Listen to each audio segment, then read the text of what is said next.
Se você já ouviu, eu não preciso de ajuda, mesmo vendo que seu pai ou sua mãe claramente precisa, esse vídeo é para você. Quem vive o desafio diário de cuidar de pais idosos sabe do que eu estou falando. Nesse vídeo eu vou te mostrar que você não está sozinho, que esse desafio ele é vivido por milhares de cuidadores familiares e como lidar melhor com essa resistência com estratégias que funcionam. A propósito, eu sou o Dr. Milton Botelho, pós-graduado em geriatria, e há mais de 13 anos eu ajudo familiares a mudar o olhar sobre o cuidado dos idosos, trazendo conhecimento, novas perspectivas e esperança. Sendo essa a minha missão, a de ajudar pessoas que cuidam de idosos a ter um outro olhar sobre essa jornada do cuidado e assim deixar ela mais leve. E a propósito, eu tenho muito orgulho dessa minha jornada e tenho me empenhado bastante para fazer cada vez melhor. Então, se você não é inscrito aqui no canal, se inscreve agora, aproveita, porque senão você esquece. O próprio YouTube vai te lembrar quando tiver um vídeo novo. E também deixa o seu like, porque faz o canal crescer. Mais pessoas que eu sei que está vivendo essa luta vai ser alcançada, porque vai ter o mesmo interesse nesse assunto que eu compartilho aqui com você nesse vídeo. Pois bem, muitos filhos se sentem frustrados, culpados e até irritados com essa situação de não ter aceitabilidade tão fácil assim, de viver esse cuidado, de aceitar ser cuidado quando a gente percebe que chegou o limite para o idoso. Mas quando a gente tenta, a gente sabe que está fazendo a nossa parte, mas muitas vezes recebe rejeição. Isso é comum, isso não significa que é falta de amor da sua parte se você não conseguiu até agora, ou não conseguiu tudo que você esperava, e não significa ingratidão. Na verdade, você está vivendo uma experiência nova, não existe escola para isso. Esse vídeo é para tentar clarear um pouco mais a respeito desse assunto. Eu sei que essa luta na tentativa de argumentar e convencer o idoso de que ele tem limitações novas que talvez surgiu agora na sua vida e que por isso ele precisa de ajuda, eu sei que gera-se uma sobrecarga, cansaço e o estresse para quem cuida. O meu desejo, inclusive, é de que você compreenda com esse vídeo que isso está acontecendo agora e não se trata de um caso isolado, porque, como eu falei, milhares de pessoas estão enfrentando o mesmo desafio, mas tem sim a ver com o que eu vou compartilhar com você nesse vídeo. E sabendo como cuidar de idoso, seja ele um ou mais, a depender da sua situação, gera muita sobrecarga para quem é o responsável, inclusive mexendo com o estado emocional. Pensando nisso, pensando nesses familiares, que eu criei um treinamento chamado Recomeço. É um treinamento para quem está se sentindo ansioso por conta das inúmeras dificuldades, os desafios do dia a dia no cuidado. E criei esse treinamento pensando de forma prática, onde você tão logo tem acesso, são estratégias que você vai viver ali para melhorar o seu autoconhecimento, com inúmeros exercícios que ajudam também o autocontrole e os próximos passos que você precisa dar para aprender a lidar melhor com a sua ansiedade. Você consegue ter acesso a esse treinamento aqui no link da descrição desse vídeo, logo aqui embaixo. E aí, se você desejar continuar comigo após esse vídeo, é só conferir lá. E é como se você se tornasse o meu paciente. Vai ficar me vendo ali diariamente, nesses dias que você vai fazer o treinamento. Inclusive tem material de apoio, vale muito a pena. É muito, muito bacana. Pois bem, então como lidar com a resistência dos pais idosos, que é o tema desse vídeo que eu compartilho com você? O foco central é a gente tentar equilibrar a segurança do idoso com o respeito que a gente tem que ter com relação à sua autonomia e dignidade. Porque a gente vai poder ir até um certo ponto quando a gente faz essas investidas de tentativas. Porque a ideia nunca é ferir a dignidade e a autonomia do idoso, isso tem que ficar claro. Mas tentar mostrar para ele que pode, ou para ela, que pode ser de uma forma diferente a partir do momento que surge alguma limitação e que ela vivendo sozinha o autocuidado ou ele vivendo sozinho esse processo começa a apresentar alguns riscos, algumas falhas, algo que chame muita atenção da família e geralmente é assim. Então o primeiro passo que a gente precisa parar para poder entender é por que o idoso ele fica resistente. Você já parou para se perguntar por que ele fica resistente? Os principais motivos que eu vejo na minha prática clínica é justamente o medo de perder a autonomia, o medo porque se eu aceitar a ajuda do meu filho, da minha filha, da forma como ele quer, a depender de como for a estratégia, e eu vou compartilhar isso com você, ele já acha que vai perder a forma como ele faz, ele não vai ter direito de dar pitaco, não vai poder fazer da forma como ele gosta de fazer. Então ele tem esse sentimento de perda de autonomia. Da mesma forma como ele pode ter o medo de perder a identidade. Ah, eu vou morar na casa do meu filho, aí eu vou ter só aquele quarto. Quando tem um quarto, que às vezes vai para a casa do filho, mas não tem estrutura, aí dorme na sala. E aí assim, e as minhas coisas, vai ficar tudo para trás, como que é isso? Então assim, ele fica com esse medo também. Além, claro, de se sentir inútil muitas vezes, porque percebe que tem várias pessoas, às vezes, uma só, às vezes faz tudo, mas às vezes mais de uma pessoa participa do processo, e todo mundo fazendo alguma coisa, deixando ele quieto, ele se sente inútil, e isso gera um desconforto muito grande no pensamento, já idealizando como que vai ser esse processo. E também tem a questão do orgulho dessa geração, que eu sei que ela é mais rígida, dizer, não, eu sempre fiz as minhas coisas, ninguém vai fazer por mim, eu que vou fazer, eu que sei, não venha se meter na minha vida não. Então esse pensamento também é muito comum. A gente tem que começar a se colocar no lugar do idoso que está vivendo essa tentativa de receber ajuda, mas ao mesmo tempo tentar olhar o lado dele e perceber que é uma defesa, que ele está vivendo ali, na verdade, com as atitudes que ele pode estar tomando. Ou então, muitas vezes o idoso realmente está no início de um quadro com declínio cognitivo, que é um quadro demencial, que seja a doença de Alzheimer ou alguma outra demência, e aí por conta disso ele fica confuso, ele não entende, ele rejeita de cara, ele não aceita muito bem essa ideia de ser ajudado, porque ele sabe fazer, porque o jeito dele é melhor, enfim, todas essas questões que eu sei que você já prestou atenção na lida desse cuidado com os idosos. E aí um ponto bem importante que eu preciso compartilhar com você, que não é apenas teimosia, e muitos falam, não, doutor, esse meu pai é muito teimoso. Mas se nós pararmos para pensar e olhar pela ótica dele, a gente começa a perceber que muitas vezes é medo. Será que eu vou perder o meu jeito de fazer, a minha autonomia, a minha individualidade, a minha personalidade? Eu vou deixar muita coisa para trás, como que vai ser isso? Por exemplo, a gente tem que imaginar isso daí. E o erro comum de muitos filhos é muitas vezes viver essa experiência com um confronto direto, com imposição de alguma ideia ou alguma ordem, sendo muito imperativo, com um tom mais autoritário diante do idoso, e isso gera desconforto, com frases como exemplo, você não consegue mais fazer isso, mamãe. Isso já gera ali um desconforto. Então, você vai cair, se não aceitar o que eu estou dizendo, você vai cair, fica insistindo nesses argumentos assim, mais tipo ordem. Você não tem escolha, você vai para minha casa e ponto final. Por exemplo, são frases que eu sei que são comuns, mas que elas geram ainda mais desconforto. Isso costuma piorar ainda mais a resistência, ele se fecha ainda mais. E também tem alguns casos onde o familiar ele infantiliza o idoso e diz muitas vezes na consulta, não, doutor, agora está como uma criança, olha, parece um bebê, uma criança. Só que o idoso escutando isso, ele também se fecha mais, porque realmente ele não é como uma criança. Se a gente parar para pensar bem racionalmente falando, uma criança ainda não tem personalidade bem definida, não tem uma história de vida longa, e o idoso é totalmente o contrário. Ele já tem um histórico de vida, tem personalidade, fez as suas escolhas, traz consigo um monte de bagagem.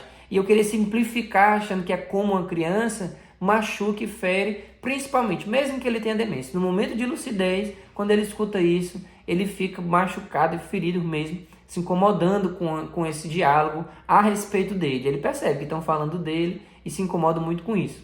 Então, a forma como a ajuda ela é oferecida, ela impacta diretamente na aceitação do idoso ou não. Então, ataques diretos, como eu acabei de falar, com frases mais imperativas, faz com que o idoso tende a gerar um comportamento mais defensivo. E aí a gente pode tentar pensar em trocar ali, ó, como primeira estratégia, tentar trocar em algumas frases, você faça isso, como eu me preocupo com você, mamãe. Olha só, eu quero que você more aqui o máximo de tempo possível, e já vai dando uma ideia de um processo, ou seja, não vai ser de uma vez. Talvez ela comece a ficar 3 vezes na semana lá, sexta, sábado e domingo, e ela mesma vai começar a perceber que quando ela está na sua casa, se você é a filha que vai acolher, por exemplo, ela se sente mais confortável, mais segura do que quando ela está só em casa, ou então passa o dia só e só vem alguém da família dormir à noite, por exemplo, que é muito comum essa situação. Então, se a gente pode mudar um pouco a forma de dar ordens, vamos dizer assim, de chamar para fazer algo. Por exemplo, a hora do banho, que é um desafio muito grande para muitos idosos. E dizer assim, Agora é hora de tomar banho, tá? Pegue lá a sua toalha e vamos tomar banho. É diferente de olhar para o relógio, de uma outra forma, dizer, olha, já está quase no horário do almoço, o que é que a senhora acha? Começou a participar o idoso dessa tomada de decisão. O que é que a senhora acha de o banho ser agora antes do almoço, porque já vai estar mais relaxada, vai comer melhor? Pronto, argumentou diferente em vez de dar uma ordem. Porque aí o idoso na defensiva pode pensar, e eu já ouvi isso, um idoso que teve capacidade de contar como que ele se sentia, de dizer assim, que conversa, eu que sei, vai mandar agora em mim até na hora de eu tomar banho? Vai nada, eu que vou tomar banho na hora que eu quiser. Aí muitas vezes se fecha e não vai obedecer naquele instante esse pedido, porque ele pareceu uma ordem e não foi feito de uma outra forma. Deu para entender como a gente pode mudar um pouco? Eu sei que é desafiador, eu sei que o cansaço faz com que muitas vezes a gente queira resolver logo, ser resolutivo. Bora, agora é hora do banho, agora é a comida, agora a senhora vai descansar, agora não sei o quê. E acaba que fica muito atropelado. Mas assim não vai dar certo. Essa é a realidade. A gente tem que tentar montar uma forma diferente. E aí muitas vezes o que ajuda, porque é muito individual, isso é uma escutativa. Identificar a raiz da resistência do seu pai, ou da sua mãe, da sua avó, da sua tia, a pessoa que hoje você é responsável. Porque são preocupações comuns também do idoso, a questão do impacto financeiro. Eu vou morar na casa da minha filha, vixe, vou dar mais trabalho, vai aumentar os gastos, como que ela vai pagar isso? Deu para entender? Isso é muito comum no pensamento do idoso, o custo em dinheiro das coisas, como que vai se dar, quem vai pagar essa conta, entende? Perda de independência, de poder fazer as coisas quando quer, na hora que quer. E às vezes quando está morando só, a alimentação não é muito legal, por exemplo. E aí quando vai morar na casa de um familiar que está ali de olho, está tentando ajudar nessa questão da saúde também, melhorando a alimentação, aí fica chateado porque não está podendo comer um pãozinho a mais, não está podendo comer aquele doce que gostava de comer, ou então ter sempre um lanchinho que tinha em casa e não tem mais ali, o chocolate, enfim. De uma forma diferente, ele vai criando resistência. E aí é isso, tentando ouvir o que é que ele queria que fosse diferente, tentar montar uma estratégia para viver uma transição, que o ideal, eu confesso para vocês, é ser um pouco mais lenta. De uma vez existe muita resistência.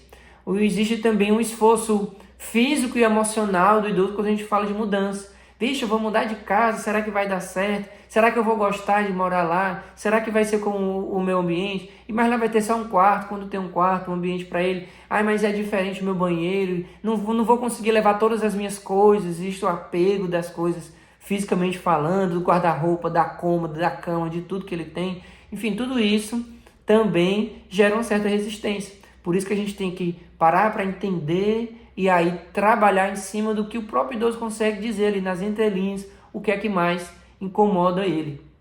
E aí fazer então com que ele viva esse processo junto.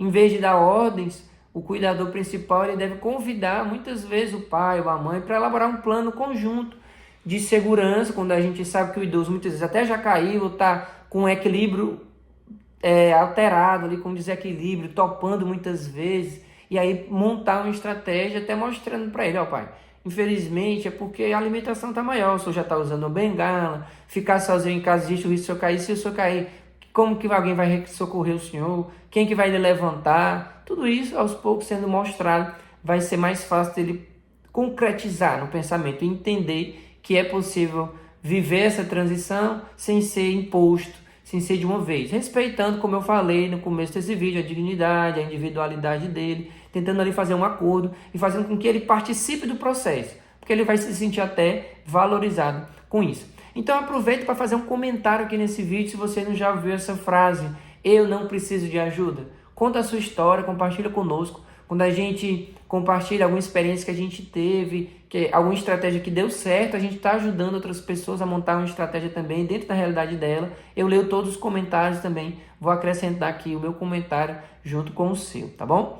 Quando a gente fala de estratégia prática, então, é oferecer, como eu acabei de falar, uma ajuda parcial, não total, deixando ali uma parte do processo para o idoso fazer, indo até um certo ponto e permitindo que ele faça outra parte. Digamos que a vozinha, sua avó ou sua mãe, ela ainda cozinha alguma coisa, então você diz, mãe, eu vou fazer aqui o macarrão e a senhora faz o arroz, pode ser? Pronto.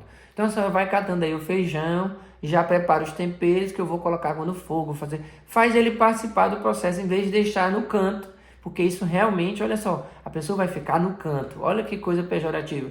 Isso vai fazer com que ele interaja menos, com que ele se sinta inútil realmente, vai gerar ainda mais resistência de aceitar ser cuidado ou de ter uma parte do processo ou um apoio ali do lado. Então, envolver o idoso em algumas decisões durante o dia, como o horário de tomar banho, o que vai ser a refeição, por exemplo, ajuda muito. Apresentar um apoio, às vezes trocar até na frase que você vai falar a palavra cuidado por apoio. Olha, eu estou aqui para te apoiar no que a senhora vai fazer. E não dizer assim, eu vou cuidar, porque muitos não gostam dessa palavra, não quero ser cuidado. Não estou velho não para ser cuidado. Eu sei das coisas, está pensando o quê? É muito comum a gente ouvir isso, tá? Então, trazer recomendação médica como um aliado, porque eu sei que existe autoridade profissional, muitas vezes, nas estratégias que vão ser implementadas, e muitas vezes a família ela entra ali, 1 ou 2 filhos, antes do idoso entrar na consulta, pede autorização para conversar, contextualizar e dizer, doutor, a gente está querendo fazer com que ela mude de cidade, às vezes até isso. Vem morar conosco aqui e para poder a gente conseguir cuidar dela, porque já se queimou, já caiu mais de uma vez e não aceita vir morar aqui. Se o senhor disser, eu escuto muito isso, aí eu acho que ela vai aceitar. Ou seja, isso pode ser combinado com um médico de confiança. Às vezes é uma pessoa da família ou um amigo que ela confia e que escuta quando essa pessoa fala. Então talvez seja a hora de combinar isso também com essa pessoa, dela fazer essa recomendação, diz, olha, tá ficando perigoso, o que é que a senhora acha? O que é que o senhor acha de aceitar ou que algum filho venha morar, ou então de ir morar na casa desse filho, vai ser de acordo com a realidade de vocês. Então incluir ali uma terceira pessoa na estratégia para ajudar na argumentação é muito válido, tá? Muitas vezes, inclusive, a dinâmica da família impede que o idoso aceite o conselho dos próprios filhos, olha só, porque existe um peso da hierarquia. Olha, eu sempre mandei nos meus filhos, eu sempre disse como que ia ser, agora eles querem mandar em mim? Manda nada, isso não vai acontecer não. Então, ele tem uma cabeça fechada, que seja um homem ou que seja uma mulher, para essa realidade. Então, por isso que tem que ser um processo um pouco mais lento, um pouco mais devagar, para poder ter aceitação, para poder a gente diminuir o risco. Eu sei que quando a gente quer cuidar do nosso familiar, que seja o pai ou a mãe, ou os avós, ou uma tia, talvez é aquela tia que não teve filhos e você como sobrinha ou sobrinho vai cuidar dela, é de uma forma um pouco mais lenta, ali mostrando de uma forma mais concreta que vai ser mais benéfico viver essa outra realidade do cuidado, que seja na sua casa ou alguém indo morar com ela, ou tá até contratando um cuidador profissional para fazer companhia, para poder dar as medicações nos horários corretos, que muitas vezes é isso, a família percebe que o idoso está repetindo medicação, ou então o remédio está durando mais do que um mês e vem 30 comprimidos numa cartela, então ele não está tomando os remédios todos os dias e isso aumenta o risco de ter um infarto ou de ter um AVC, porque pode ser justamente a medicação do diabetes, a medicação da pressão, que não está tomando de forma correta. Então, assim, a gente entende que é um desejo de cuidar melhor, de ver a pessoa melhor, mas eles não vêm assim muitas vezes. Daí porque a gente precisa ter todo um cuidado na argumentação. E se ele continuar resistente, o idoso, se ele não aceitar de jeito nenhum essa ajuda? Se o idoso ele se recusa a mudar de comportamento ou aceitar um auxílio da família ou de um cuidador contratado, o foco deve ser então numa segurança mais passiva no ambiente onde ele mora. E aí você não precisa se culpar por isso, até o ponto que talvez ele aceite. Pode ser até que porque não foi agora, vai levar uma queda, enfim. A gente não pode dizer o que vai acontecer. Mas pensando naquilo que seria mais drástico, que seria uma queda, por exemplo, quando o idoso mora só e não aceita ser ajudado, a gente pode mudar um pouco o ambiente, instalando rampa onde tem degrau, colocando barra de corrimão no corredor, barra de apoio no banheiro, dentro do box, fora do box, na frente do sanitário, para chegar e para sair do vaso sanitário, que ele vai ao banheiro sozinho, ou então outros equipamentos de segurança na casa, algum móvel que está solto, muitos obstáculos pela casa, às vezes dá uma limpada ali, no sentido de diminuir o número de utensílios, para ele poder transitar com mais segurança, tirando o tapete, tudo isso que pode facilitar um tropeço, melhorando a iluminação à noite. Muitas vezes o banheiro ele não é dentro do quarto, por exemplo, é no corredor, então a luz do corredor tem que ficar acesa, ou um ponto de luz que se coloca na tomada e fica aquele ponto de luz a noite toda ligado para facilitar a orientação de onde que é o banheiro, que geralmente que é da noite é por conta da ida ao banheiro, e a falta de uma iluminação adequada é um motivo maior. Então, assim, tentar entender o ambiente dele e olhar para isso. A gente pode lançar mão, inclusive, de tecnologias mais modernas que nós temos hoje, que é colocar câmera de segurança para acompanhar o movimento, a rotina, mas claro, ele tem que saber que tem câmeras ali, tem que ser com consentimento do idoso, e às vezes até algum instrumento de rastreamento com GPS, existem algumas pulseiras, ou algum que fica na roupa, porque alguns idosos até saem de casa de noite, se perdem, não conseguem voltar para casa, ou então vão até a parada do ônibus, como já vi em alguns casos, pacientes que de dia vão até a parada do ônibus, não, eu vou para tal lugar. Só que entra no ônibus, passa da parada, depois se perde, não sabe voltar para casa. E com esses dispositivos é mais fácil, um rastreamento que seja no celular, ou com esses utensílios que a gente coloca até na roupa hoje, é possível localizar o idoso, tá?